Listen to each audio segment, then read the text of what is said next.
اعوذ باللہ من الشیطان الرجیم بسم اللہ الرحمن الرحیم یا ایہا الناس اتقوا ربکم ان زلزلۃ الساعۃ شیء عظیم یوم ترونها تذہل کل مرضعۃ عما ارضعت وتضع کل ذات حمل حملها وترى الناس سکارى وما هم بسکارى ولكن عذاب الله شديد ومن الناس من يجادل في الله بغير علم ويتبع كل شيطان مريد كتب عليه أنه من تولاه فأنه يضله ويهديه إلى عذاب السعير يا أيها الناس إن كنتم في ريب من البعث فإنا خلقناكم من تراب ثم من نطفة ثم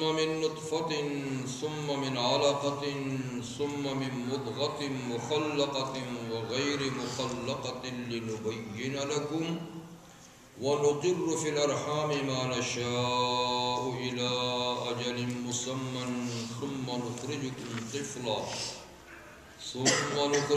طفلا ثم لتبلغوا أشدكم ومنكم من يتوفى ومنكم من يرد إلى أرذل العمر لكي لا يعلم من بعد علم شيئا وترى الأرض هامدة فإذا أنزلنا عليها الماء اهتزت وربت وأنبتت من كل زوج بهيج صدق اللہ العظیم۔ سورۃ الحج کی آیہ نمبر 1 سے 5 تک آیات آپ کے سامنے تلاوت کی۔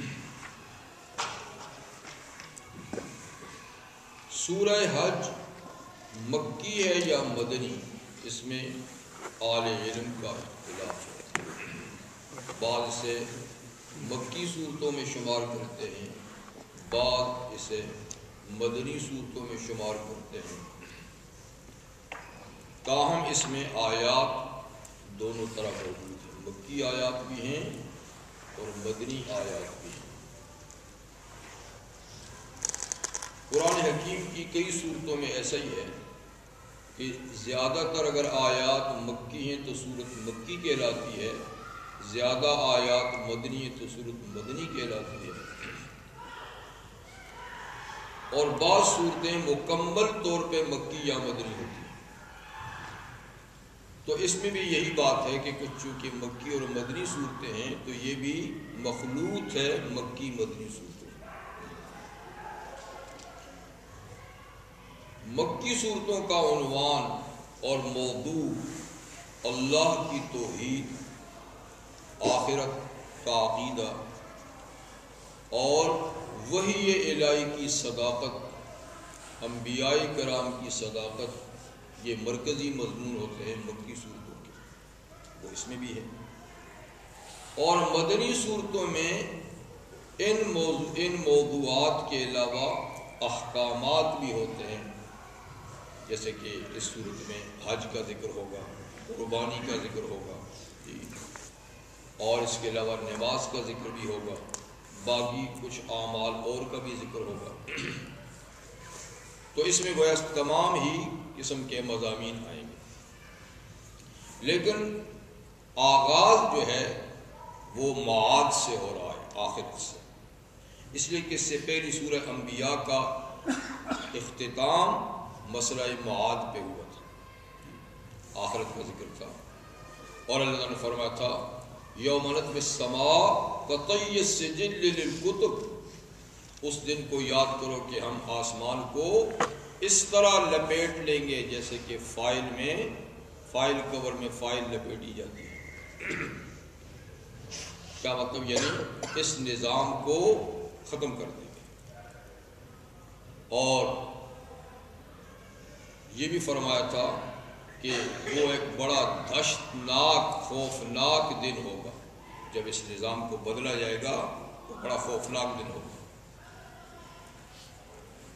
یہ بھی فرمایا تھا رحمت للعالمین صلی اللہ علیہ وسلم نے آخری آیت سے پہلے وَإِنْ أَدْرِي لَعَلُّهُ فِتْنَةٌ لَكُمْ وَمَتَاعٌ إِلَىٰ حِينٍ، مجھے معلوم نہیں کہ شاید اس دن کا وقوع تمہارے لیے ایک آزمائش اور امتحان کا ذریعہ ہو، اور تمہیں اس وقت تک اللہ کچھ فائدہ پہنچانا چاہتا ہو، لیکن وہ دن آئے گا ضرور، ہو کے رہے گا۔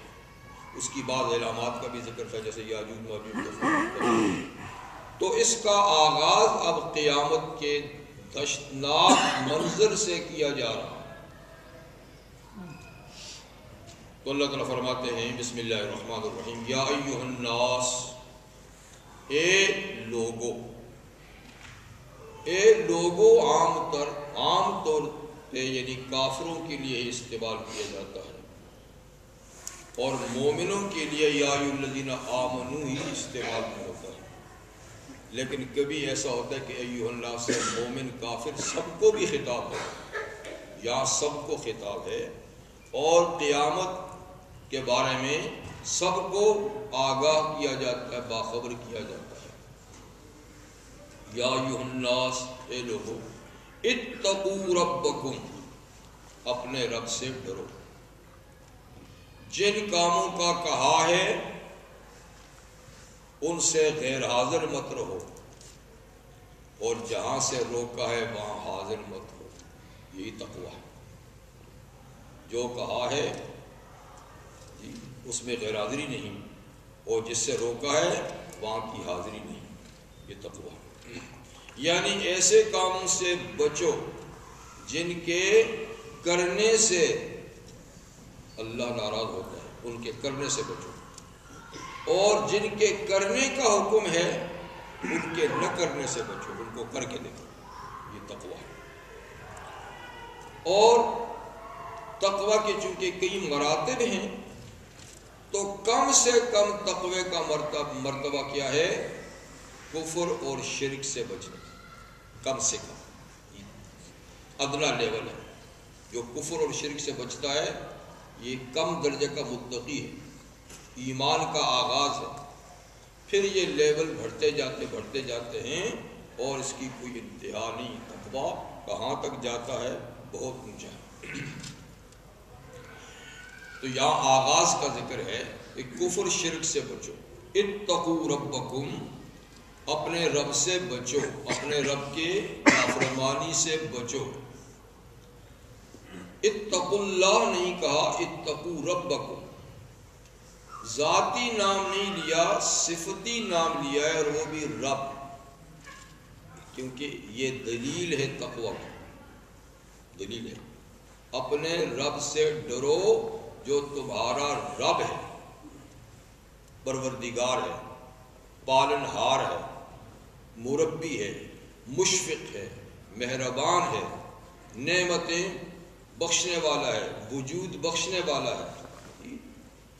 تو جو کسی کو کچھ دیتا ہے اس کی بات ماننا فطرت انسانی ہے۔ دیکھیے تھوڑا سا بھی کوئی ہمارے ساتھ احسان کر لے ہم جھک جاتے ہیں، ہمارے دل میں اس کی محبت پیدا ہو جاتی ہے، تھوڑا سا بھی کام کسی سے نکل جائے، اور یہاں تو سب کچھ اس کا دیا ہوا ہے، اتنا بڑا محسن، اتنا بڑا مہربان، اور یعنی اس کا کہا نہیں مانتے ہو، یہ تو فطرت انسانی کے بھی خلاف ہے۔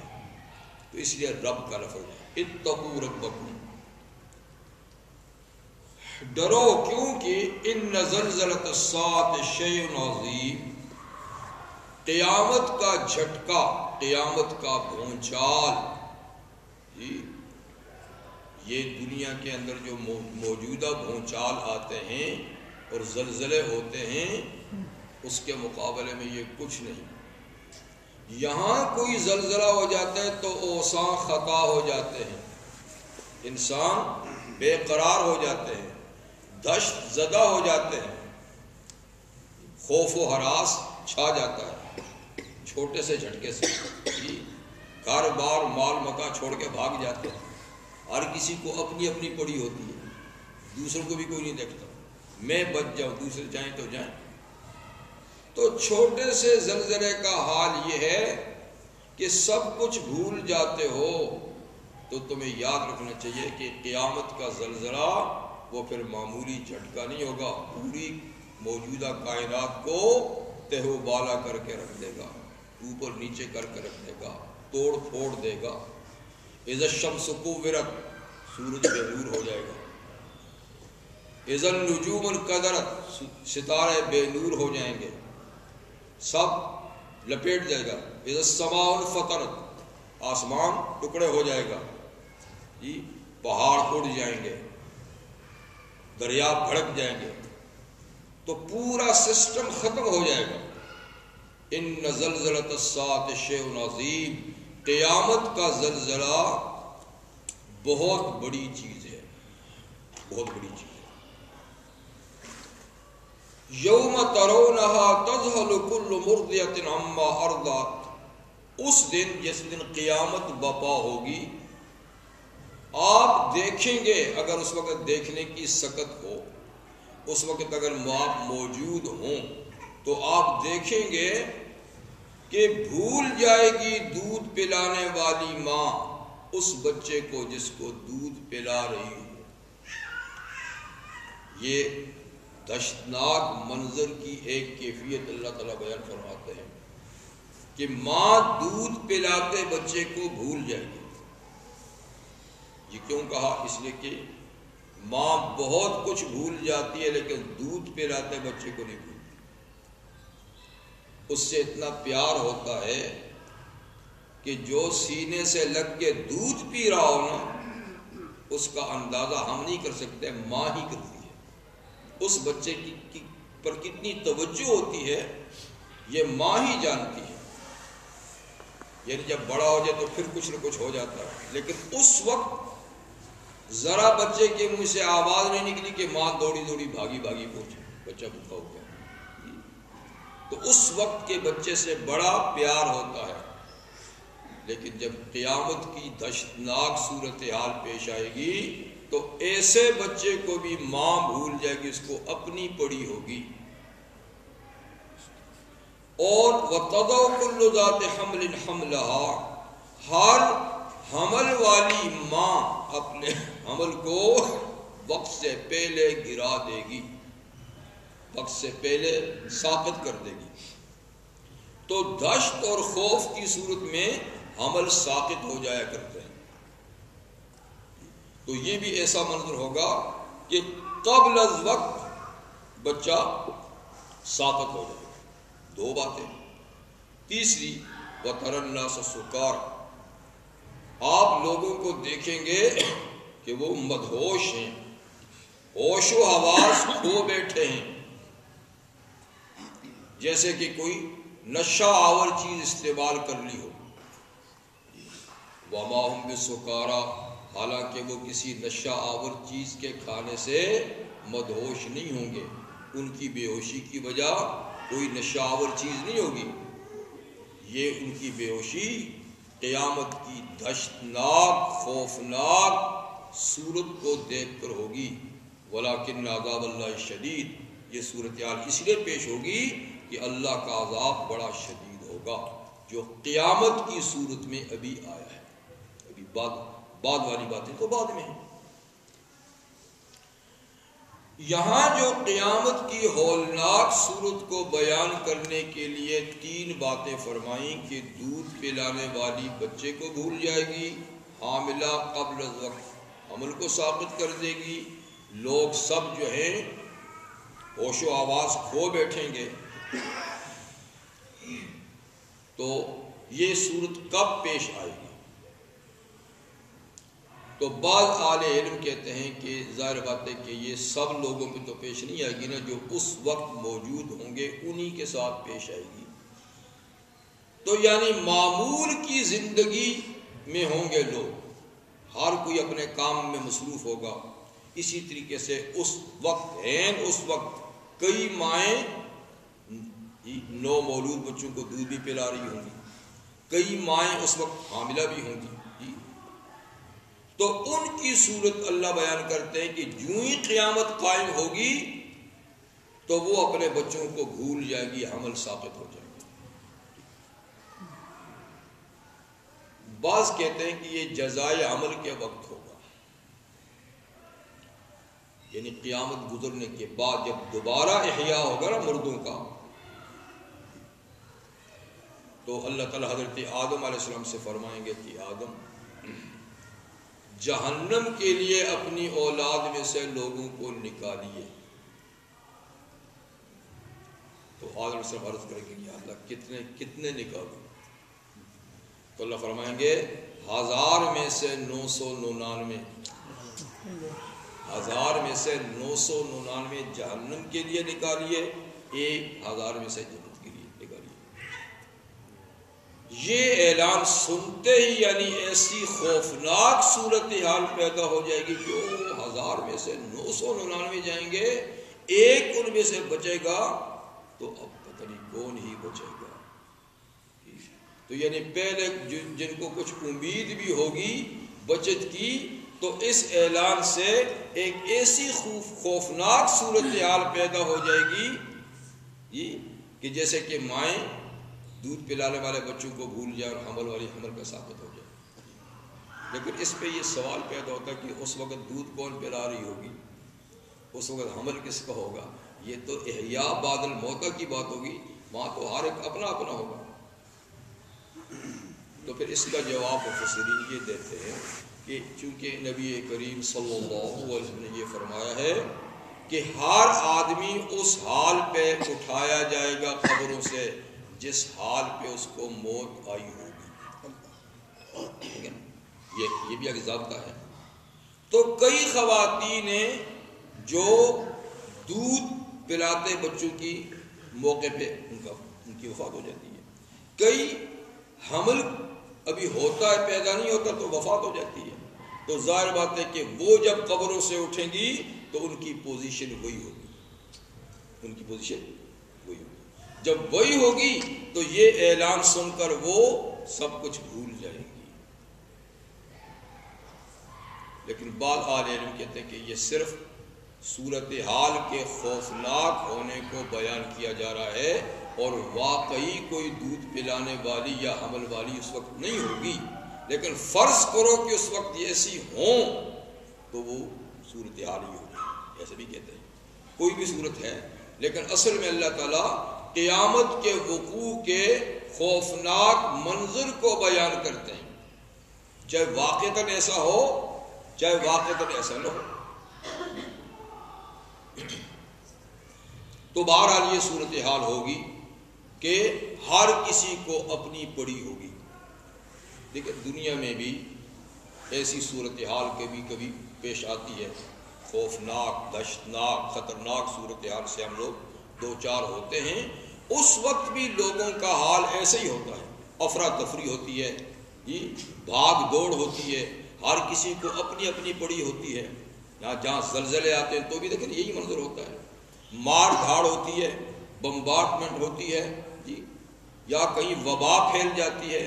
تو جب بھی کوئی خوفناک صورتحال دنیا میں آئے تو ہر آدمی کو اپنی ہی پڑی ہوتی ہے، وہ پھر دوسروں کو اس وقت بھول جاتا ہے۔ اور بعض خوفناک صورتحال ایسی ہوتی ہے کہ انسان ہوش و حواس بھی کھو بیٹھتا ہے۔ آپ جانتے ہیں اس قسم کا بارہ ہو گیا۔ مولانا ابوالکلام آزاد رحمہ اللہ نے ترجمان الاسلام میں ترجمان القرآن میں لکھا ہے کہ جب پہلی جنگ عظیم ہوئی تھی اور جرمنی پر بمباری کی گئی، ملک کو بالکل خراب کر دیا گیا تو وہاں جہاں ہزارہا لوگ بمباری سے مرے، وہاں ہزارہا لوگ ہوش و حواس کھو بیٹھے، دماغ ان کے آؤٹ ہو گئے، فیل ہو گئے، پاگل ہو گئے اس صورتحال کو دیکھ کر۔ اور دوسری جنگ عظیم میں جب ہندوستان کے اطراف پر جرمن نے بمباری کی تو یہی صورتحال پھر وہاں پیدا ہوگی، کئی لوگ مرے اور جو یعنی کئی کا خاندان ہی تباہ ہو گیا، ایک ایک آدمی بچا، کسی کا پورا خاندان تباہ ہو گیا۔ تو آپ بتائیے کہ جس کا مال و متاع بھی چلا گیا، جس کے افراد خانہ بھی چلے گئے، ایک دو بچے تو ان کی کیا پھر پوزیشن، جن کے پاس اب زندگی کے اسباب ہی نہیں رہے، نہ مال ہے، نہ مکان ہے، نہ عزیز و اقارب بھی کچھ نہیں، تو کئی لوگوں کے دماغ فیل ہوتے پوری زندگی۔ تو دنیا کے اندر کی خوفناک صورتحال میں بھی ایسا ہوتا ہے، اور قیامت کا بھونچال جس میں تو زمین و آسمان کا پورا نقشہ ہی بدل جائے گا، پہاڑ روئی کی طرح اڑیں گے، سمندر ابل پڑیں گے، جی زمین ہموار ہو جائے گی، ستارے ٹوٹ جائیں گے، تو اس وقت کے منظر کیا ہوگا بس اللہ تعالیٰ بنا دے۔ یہ تو وہی لوگ جانیں گے جو اس وقت ہوں گے، لیکن یہ بھی یاد ہے کہ اس وقت کوئی مسلمان نہیں ہوگا۔ قیامت کبریٰ جب آئے گی تو کوئی اللہ کا نام لیوا نہیں ہوگا، سب کافر ہوں گے اس وقت، کیونکہ نبی کریم صلی اللہ علیہ وسلم نے فرمایا لا تقام الساعہ، قیامت قائم نہیں ہوگی جب تک زمین میں اللہ اللہ ہو رہا ہوگا۔ اللہ اللہ اللہ کا نام ہوتا ہے، اور جب اللہ اللہ نہیں ہوگا تو ظاہر ہے اللہ اللہ کون کرتے ہیں؟ مسلمان ہی کرتے ہیں۔ جب اللہ اللہ نہیں ہوگا اور شرار خلق اللہ، اللہ کی مخلوق میں جو بدترین قسم کے لوگ ہوں گے اور بالکل وہ انسانی فطرت کھو گئے ہوں گے اور وہ بالکل جانوروں کی طرح ان کا معاملہ ہوگا، تو ایسے لوگوں پر قیامت کبریٰ آئے گی۔ خیر، یہ اللہ تعالیٰ نے منظر کشی یا فرمائی کہ دہشت اور خوف کی وجہ سے یہ صورتحال پیدا ہوگی، تو قیامت واقعہ ہوگی، یہ پچھلی صورت کے اینڈ پر تھا، اور قیامت کی دہشتناک صورت کیا ہے وہ اس صورت کے آغاز میں کا بات تو یہی ہے۔ لیکن پھر بھی لوگوں کو دیکھیے، وَمِنَ النَّاسِ، کچھ لوگ ایسے ہیں مَن يُجَادِلُ فِي اللَّهِ بِغَيْرِ عِلْمٍ، جو اللہ کے بارے میں جھگڑا کرتے ہیں، اللہ کی بات ان کو سمجھائی جائے، اللہ کا قانون ان کو بتایا جائے تو وہ الٹا جھگڑے پہ تو لاتے ہیں، اور من بغیر علم، کوئی دلیل بھی نہیں ان کے پاس، کوئی سند بھی نہیں، کیوں جھگڑا کرتے ہو؟ کوئی دلیل نہیں، یہ جی کیسے ہو سکتا ہے، یہ کب ہو سکتا ہے، ایسی وَيَتَّبِعُ كُلَّ شَيْطَانٍ مَرِيدٍ، اور وہ پیروی کرتے ہیں اس جنگ و جدال میں ہر شیطان سرکش کی، کیونکہ شیطان سرکش ہی ان کو وسوسے دے کر ایسی باتیں ان کی زبان پہ لاتا ہے جی، تو وہ شیطانی وساوس کو دلیل بنا کر وہ قرآن اور حدیث کی دلائل کا انکار کرتے ہیں، جبکہ کتب علیہ، ابلیس اور شیطان کے بارے میں یہ بات لکھ دی گئی ہے، انہ من تولاہ، کہ جس نے اس سے دوستی کی، اس کی چال میں آیا، اس کی باتوں میں آیا، فانہ یضلہ، تو وہ ضرور اس کو گمراہ کر کے رہے گا۔ یہ بات لکھ دی گئی ہے کہ جو شیطان کا ساتھی بنا، اس کی چالوں میں آیا، تو وہ ضرور اس کو گمراہ کر کے رہے گا رائے ہدایت سے، اور یہدی الی عذاب السعیر، وہ رہنمائی کرے گا اپنے دوستوں کی عذاب سعیر، جلنے والے عذاب کی طرف، دوزخ کی طرف۔ یہ بات طے شدہ ہے کہ جو شیطان کے پھندے میں پھنسا، اس کا دوست بنا، رائے راست سے اس کو ہٹائے گا اور رائے جہنم میں اس کو لگائے گا۔ اس کے باوجود، اس بات کے ہونے کے باوجود، کئی لوگ ہیں جو پھر اس کی چالوں میں، اس کے وسوسوں میں آتے ہیں، اور حقائق کا دلائل سے جواب تو نہیں، بلکہ شیطان کے وساوس کو دلیل بنا کر اس کا انکار کرتے ہیں۔ یہ بات تو ہوگی کہ قیامت کی صورتحال ایسی ہوگی، اور شیطان پھر اپنے دوستوں کو اس کے انکار پہ وسوسے دے کر ابھارتا ہے۔ تو اللہ تعالیٰ اگلی لمبی آیت ہے اس میں اب قیامت کے وقوع پر 2 دلائل دیتے ہیں. یہ 2 دلائل دیتے ہیں کہ تم ان دلائل میں غور کرو تو کسی وسوسے کا شکار نہیں ہوگے. کسی وسوسے کا شکار نہیں ہوگے. یہ دلیل ہے کہ قیامت ہو کے رہے گی. وہ اس کو شیطانی وسوسوں سے کہتے ہیں قیامت اتنا بڑا نظام کیسے بگڑ سکتا ہے؟ ہو ہی نہیں سکتا. جی اور یہ جو تم کہتے ہو کہ مرنے کے بعد دوبارہ زندہ کر، ابھی تک کوئی زندہ ہوا؟ کہتے ہیں سال ہا سال سے لوگ مرے جا رہے ہیں، کوئی ایک بھی واپس آیا ہے؟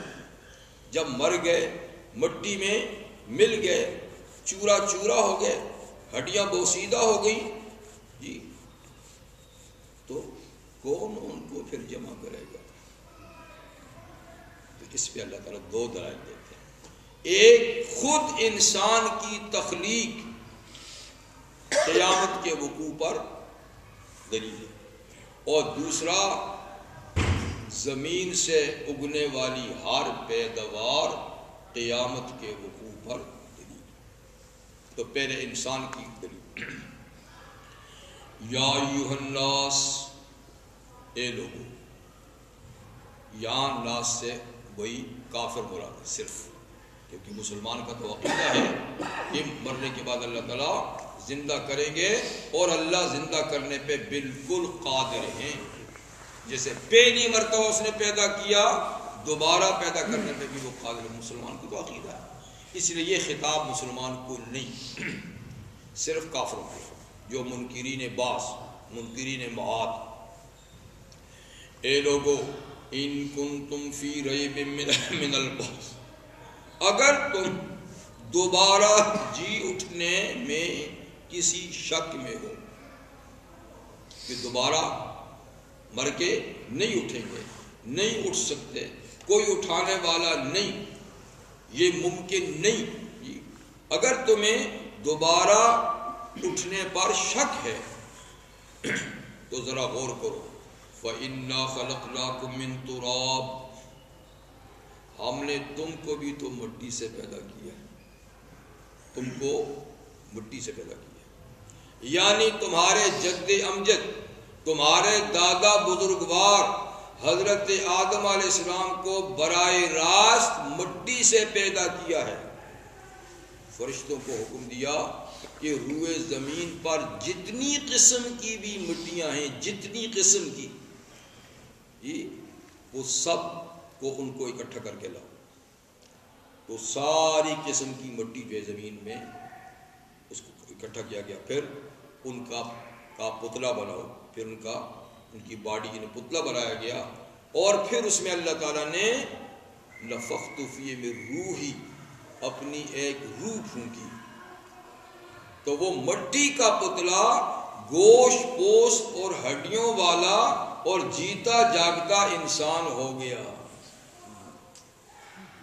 تو دیکھو مٹی میں اور زندگی میں کتنا بعد ہے. مٹی جو نا ایک مری ہوئی چیز ہے، اس میں بظاہر کوئی حیات نہیں، لیکن ہم نے مٹی میں پھونک مار کے یہ گوشت پوست کا انسان بنا دیا، اس بعد کو دور کر دیا. تو پہلی تمہاری اولی تخلیق تو براہ راست مٹی سے ہوئی ہے. اب کہتے ہو مٹی میں مل گئے تو کون زندہ کرے گا؟ اب کہتے ہو کہ ہماری باڈی مٹی میں مل گئی تو کون زندہ کرے گا؟ تو پہلے آئے کہاں سے؟ جی پہلے بھی کسی مٹی سے پتلا بنا کر پھونک ماری تو دادا جان آ گئے. اگلی نسل پھر ہم نے ان سے تسلسل سے جو نسل چلائی تو اس کا طریقہ کار ہم نے پھر دوسرا رکھا. براہ راست مٹی کے بجائے مٹی سے حاصل ہونے والی غذاؤں کا نچوڑ، پانی کی شکل میں نچوڑ. اس لیے کہ مادہ منویہ جس سے انسان بنتا ہے وہ خوراک کا حاصل ہوتا ہے، ٹھیک. اور خوراک کہاں سے آتی ہے؟ مٹی سے پیدا ہوتی ہے. اب یہ کہ مٹی کی صورت بدل گئی، صورت بدل گئی جی.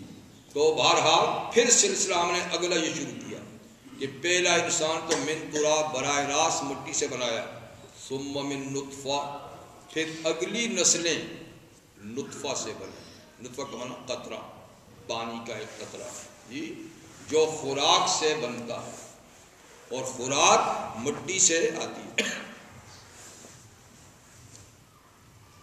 وہ نطفہ، وہ یعنی بوند، میاں بیوی مرد عورت کے ملاپ سے رحم میں، خاتون کی رحم میں اس کو ٹھہراتے ہیں.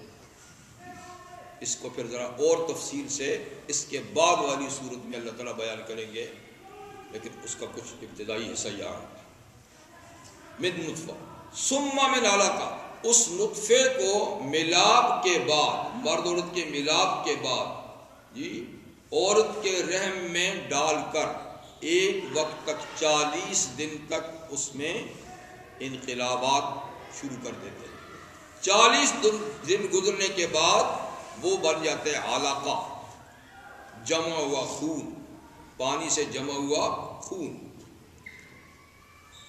پھر ثم میں مضغہ، پھر 40 دن کے انقلاب کے بعد وہ جمع ہوا خون گوشت کی بوٹی میں تبدیل ہو جاتا ہے.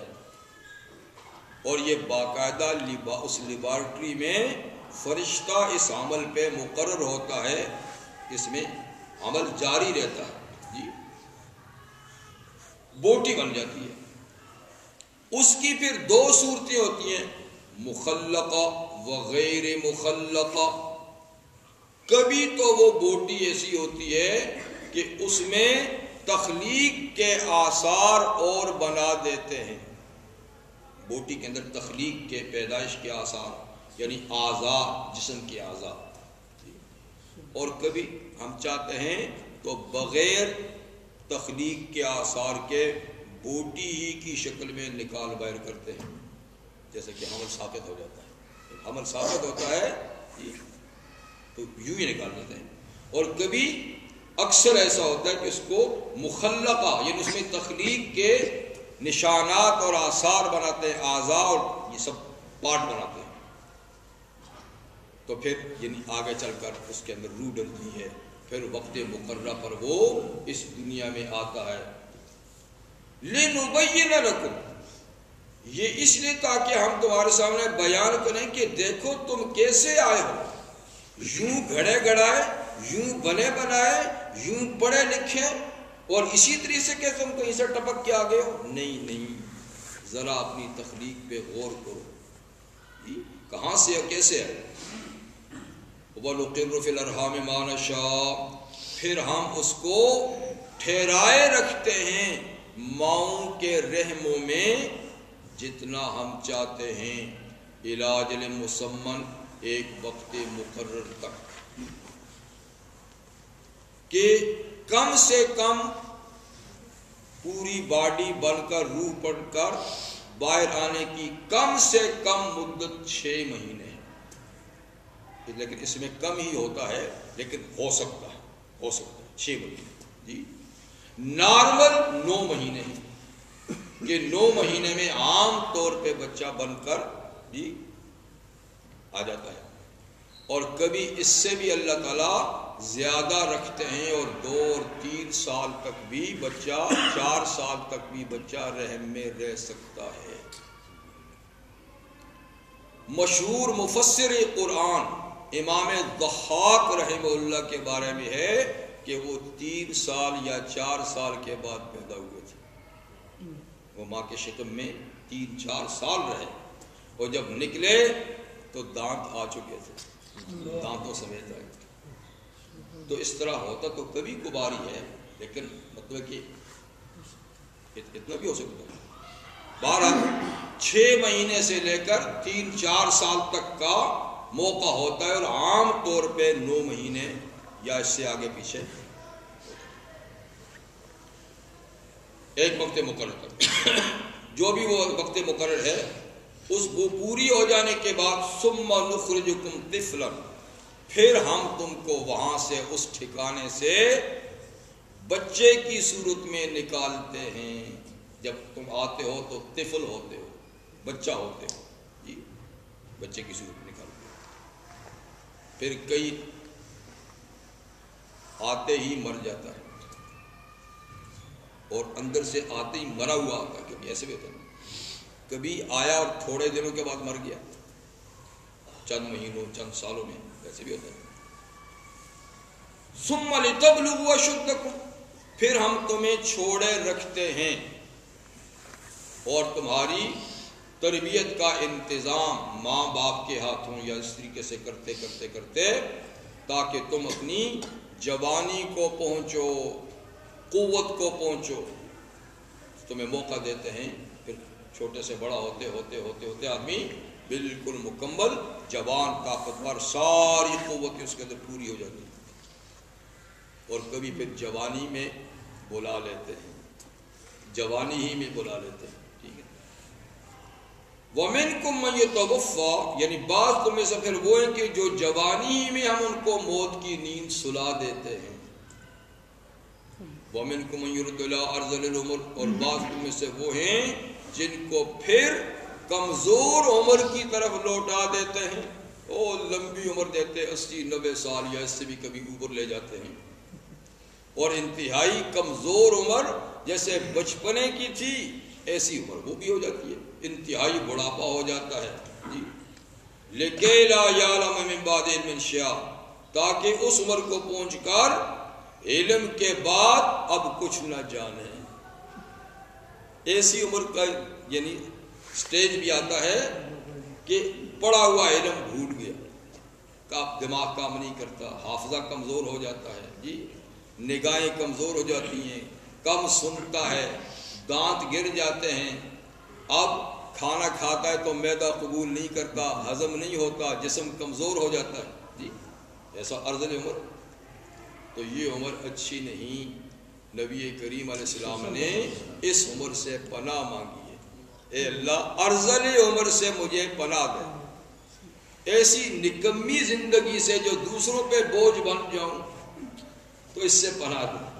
یہ خود چلتا پھرتا کسی پر بوجھ نہ بنوں, بس بلا لے. لیکن کبھی ایسا ہوتا ہے کہ اب اس کو اسی طرح سہارے کی ضرورت ہے جیسے کہ شروع بچپن میں ہوتا ہے. جی, اب دوسرے کھلا رہے ہیں, چمچ سے کھلا رہے ہیں. جی, کبھی ادھر گرتا ہے کبھی ادھر گرتا ہے. جی, اور پھر ایسا بھی ہوتا ہے کمر جھک جاتی ہے, کمر جھک جاتی ہے. کہتے ہیں, ایک شاعر کہتا ہے, وَشَيْخٌ فَوْقَ ظَهْرِ الْأَرْضِ يَمْشِي وَهَامَتُهُ تُعَادِلُ رُكْبَتَيْهِ. کہتے ہیں میں نے ایک بوڑھے بڑے میاں کو دیکھا جو زمین پہ چل رہا تھا اور اس کی جھک کر کھوپڑی گھٹنوں کو آ لگی تھی. اس دفعہ حج میں ایک جوڑی میں نے ایسی دیکھی, میاں بیوی, اللہ کی شان, میاں بیوی. قد بھی اللہ نے ان کو چھوٹے ہی دیے تھے لیکن دونوں رکوع میں تھے, لیکن اللہ نے قوت ایسی دی تھی, چلتے لاٹھی کے سہارے سے طواف کر رہے تھے, لاٹھی کے سہارے سے, لیکن ہم پہنچ ہی نہیں سکتے تھے ان کو, وہ بھاگے جا رہے ماشاءاللہ. تو مطلب ہے کہ ایسی عمر کہ اب کمر جھک کے گھٹنوں کو لگ گئی. وَحَامَدُهُ تُعَادِلُ رُكْبَتَيْهِ فَقُلْتُ لَهُ لِمَاذَا أَنْتَ تَمْشِي, میں نے بڑے میاں سے کہا, بڑے میاں یوں جھک کے کیوں چلتے ہو, کھڑے ہو کے کیوں نہیں چلتے؟ فَقَالَ مُقَلِّبًا نَحْوِ الْيَدَيْهِ, تو میری طرف ہاتھ پلٹ کے یوں کہا, یوں ہاتھ پلٹ کے کہا, میاں کیا کروں, شبابی فی السرا قد ضاع منی, جوانی مٹی میں مل گئی ہے میری جوانی مٹی میں گم ہو گئی ہے, گم ہو گئی ہے.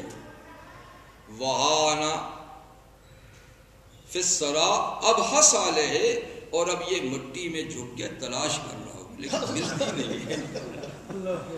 میں جھک کے اس کو دیکھ رہا ہوں لیکن اب ملتی نہیں. یعنی مزاحیہ طور پہ, یعنی اس نے مزاح کے طور پہ کہا, بھائی یہ نہیں کہا. اور کسی نے کہا تھا, بڑے میاں, بچے شرارتی ہوتے ہیں, کسی بڑے میاں کو یوں جاتے دیکھا, کہا بڑے میاں کیا تلاش کر رہے ہیں؟ تو اس نے بھی, وہ بھی مزاحیت ہے, ظرافت ہو, اس نے کہا جب بڑے ہو جاؤ گے تو تم بھی تلاش کرو گے، میری عمر کو پہنچے تم بھی تلاش کرو گے جو میں کر رہا ہوں، وہی ہے کہ جوانی گم ہو گئی ہے، اسی کو تلاش کر رہا ہوں، لیکن اب کب ملے گا؟ تو بعض تم میں سے وہ ہیں جو ارذل عمر، نکمی عمر، بیکار عمر کی طرف لوٹا دیا جاتا ہے تاکہ سب کچھ جاننے کے باوجود اب کچھ نہ جانے، وہ جی بھول گیا ابھی بھول گیا۔ یہ تو پہلی دلیل ہوئی کہ اس پہ غور کرو کہ تمہیں ہم نے کہاں سے پیدا کیا؟ مٹی ہی سے۔ اب کہتے ہو کہ مٹی میں دفن ہوئے تو کون نکالے گا؟ اب کہتے ہو کہ مٹی میں دفن ہوئے تو کون نکالے گا؟ آئے جو مٹی سے ہو، اس وقت تو تم دفن بھی نہیں تھے جی، اب تو دفن ہو، اب کچھ نہ کچھ آثار تو ہوں گے جس کو جمع کر کے ہم بنا ڈالیں گے، پہلے تو آثار بھی نہیں تھے پھر بنا دیا۔ دوسری دلیل وَتَرَى الْأَرْضَ حَامِدَةً، اور آپ زمین کو دبی ہوئی دیکھتے ہیں، جب بالکل خشک ہو جائے نا تو پکی ہو جاتی ہے، دبی ہوئی، تو تم زمین کو دیکھتے ہو جس پہ عرصے سے بارش نہ برسی ہو تو بالکل پکی اور دبی بھی ہوتی ہے، یعنی اس میں نشو و نما کی طاقت نہیں ہوتی، پیدا کرنے کی صلاحیت نہیں ہوتی۔ ایسی مٹی کو کھود کے اس میں کوئی دانہ مانا ڈال دے، پودا ڈال دے تو نہیں اگے گا، اس میں صلاحیت نہیں۔ لیکن فَإِذَا أَنزَلْنَا عَلَيْهِ الْمَاءَ، جب ہم اس کے اوپر پانی برساتے ہیں، بارش برساتے ہیں تو کیا ہوتا ہے؟ اہتزت، حرکت کرتی ہے، وہ جمی ہوئی ہوتی ہے، پانی سے حرکت کرتی ہے، وَرَبَتْ، اور پھول جاتی ہے، ابھی دبی ہوئی تھی اب پھول گئی، متحرک ہو گئی۔ اب اس میں کسان ہل چلاتا ہے، وہ بھی انتظار میں ہوتا ہے کب بارش برسے گی یا برسنے والی ہے تو ہل چلاتا ہے، اب بیج ڈالتا ہے، گٹھلی لگاتا ہے، کچھ بھی کرتا ہے، تو اس زمین سے کیا ہوتا ہے؟ وہ بیج نکلتا ہے، پودا بنتا ہے، پودے پہ پھر یہ چیزیں لگتی ہیں، یعنی اگر وہ پھلدار ہے تو پھل لگتا ہے، اناج والا تو اناج لگتا ہے۔ وَأَنبَتَتْ مِنْ كُلِّ زَوْجٍ بَهِيجٍ، اور اگاتی ہے وہ زمین یعنی ہر قسم کی پر رونق چیزیں، پھول بھی کھلتے ہیں جی، پھل بھی اس میں پیدا ہوتے ہیں، اور زمین میں ساری چیزیں پیدا ہوتی ہیں۔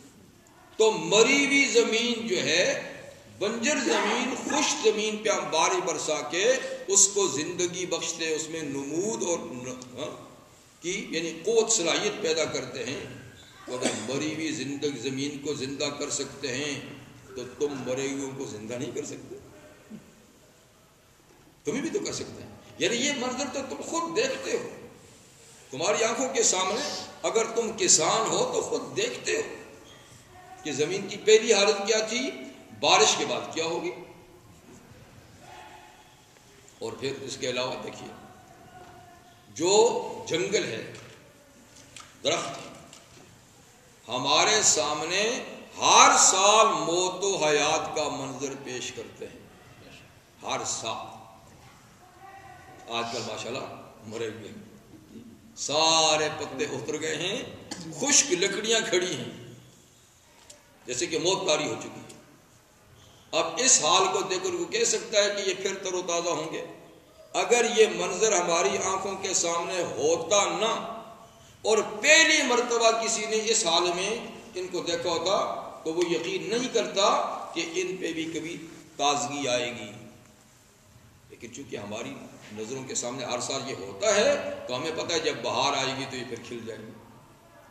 تو مطلب جب فال ہوتا ہے تو موت آ جاتی ہے، اور جب اسپرنگ کا موسم آتا ہے تو حیات آ جاتی ہے۔ یہی درخت ہوتے ہیں اور ہرے ہو جاتے ہیں، شاخیں ہری ہوتی ہیں، پتے نکل آتے ہیں، زندگی کا منظر پیش کرتے ہیں۔ تو ہم ہر سال ان چیزوں کو، گھاس کو دیکھیے جلی ہوئی ہے، بہار آئے گی تو، پودوں کو دیکھیں سڑے ہوئے ہیں، بہار آئے گی تو کھل جائیں گے۔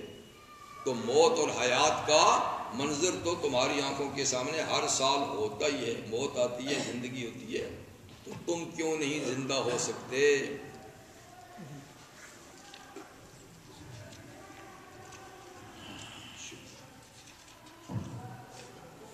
یہ دو دلائل ہو گئے جی، مردہ مٹی سے زندہ پودے، خود انسان مٹی سے پیدا ہوا اور مٹی سے نکلی ہوئی غذاؤں سے انسان بنا ہے جی، تو پھر مٹی سے دوبارہ اس کا پیدا ہونا کون سا مستقبل ہے؟ ذالک بان اللہ هو الحق، یہ بات ہو گئی، اور یہ کہ اللہ تعالیٰ کی ذات برحق ہے، جو فرماتے ہیں بالکل ٹھیک ہے، وَأَنَّهُ يُحْيِي الْمَوْتَى، اور وہ ضرور مردوں کو زندہ کریں گے، اس میں کوئی استبعاد نہیں، وَأَنَّهُ عَلَىٰ كُلِّ شَيْءٍ قَدِيرٌ، اور اللہ ہر چیز پر قادر ہے، تو جب ہر چیز پہ قادر ہے تو اسی کی زیر قدرت مردوں کو دوبارہ زندہ کرنا بھی ہے،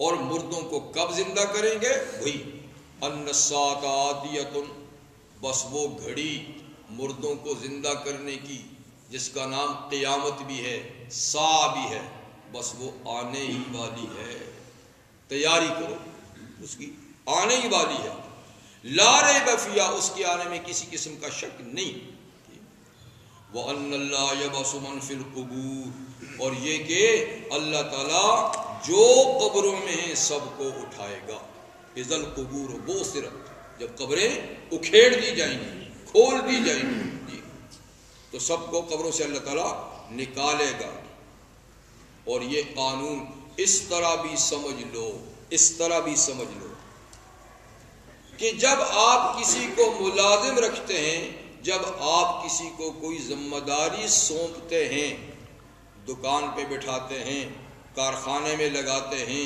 جی، کوئی سی بھی ذمہ داری سونپتے ہیں، تو کیا بعد میں آپ اس سے پوچھتے نہیں کہ تو نے کام ٹھیک کیا یا غلط کیا؟ کیا آپ کو یہ حق نہیں ہوتا کہ اپنے ملازم سے پوچھیں کہ تیرے ذمہ جو میں نے کام لگایا تھا وہ امانت و دیانت سے کیا یا نہیں کیا؟ یہ پوچھنے کا حق ہے کہ نہیں ہے؟ جب آپ نے کسی کو کسی کام پہ لگایا ہے تو پوچھنے کا آپ کو حق ہے، اور یہ بھی کہ جب وہ کہے کہ جب آپ دیکھیں جائزہ لیں کہ اس نے کام ٹھیک انجام دیا ہے تو وہ پھر انعام کا مستحق بھی ہوتا ہے، اور اس کو آپ انعام سے بھی نوازتے ہیں، یہ بھی ایک حق ہے، اور اگر اس نے کام ٹھیک نہیں کیا ہوتا تو اس کو سزا دینا یہ بھی آپ اپنا حق سمجھتے ہیں۔ اگر آپ جس انسان کو پیدا ہی نہیں کیا، جس کو زندگی آپ نے نہیں دی، صرف چند گھنٹوں کے لیے چند نوٹوں پر ایک ذمہ داری سونپی ہے، چند گھنٹوں کے لیے، ساری زندگی کے لیے بھی نہیں، اور آپ یہ حق سمجھتے ہیں کہ میں اس سے پوچھوں گا، کام ٹھیک کیا تو پیسے دوں گا، انعام بھی دوں گا، نہ کیا تو سزا دوں گا، اگر آپ کا یہ حق ہے تو کیا اللہ کو یہ حق نہیں پہنچتا کہ اس نے تو وجود بھی دیا اور بقائے حیات کے لیے اسباب بھی اسی نے پیدا کیے، پیدا بھی اس نے کیا، اسباب حیات بھی اس نے دیے، 24 گھنٹے اسی کی زمین، اسی کے آسمان تلے، اسی کی نعمتوں سے پل رہے ہو، اور وہ اگر ایک ڈیوٹی بھی لگا دے کہ وما خلقت الجن والانس الا لیعبدون، کہ میں نے جن و انسانوں کو اپنی عبادت کے لیے پیدا کیا ہے، یہ ڈیوٹی ہے، تو کیا اس کو حق نہیں پہنچتا کہ وہ ایک ایسا دن مقرر کرے، ایک ڈیوٹی کا ٹائم دے، پھر اس کے بعد پوچھ گچھ کے لیے ان کو اپنے پاس بلائے، اور جس نے ڈیوٹی انجام دی اس کو انعام سے نوازے، نہیں تو سزا دے؟ کیا اس کو حق نہیں ہے؟ اس کا تو بڑا حق ہے، تو ضرور کرے۔ تو اسی کو سمجھ لو کہ اللہ نے ہمیں ایک کام کے لیے پیدا کیا، ایک ڈیوٹی ہمارے ذمہ لگائی، اور ہمیں یہ زندگی میں اس کو برتنے کے لیے موقع دیا، اسباب دیے، تو اللہ تعالیٰ ضرور ایک دن ایسا لائیں گے جس دن ہمیں بلا کر پوچھیں گے ہاں جی وہ کام کیا یا نہیں کیا، کیا ہے تو جنت ہے، نہیں کیا تو دوزخ ہے۔ تو اللہ تعالیٰ اٹھائیں گے ضرور جو قبروں میں۔ سبحانک اللہم وبحمدک اشہد ان لا الہ الا انت۔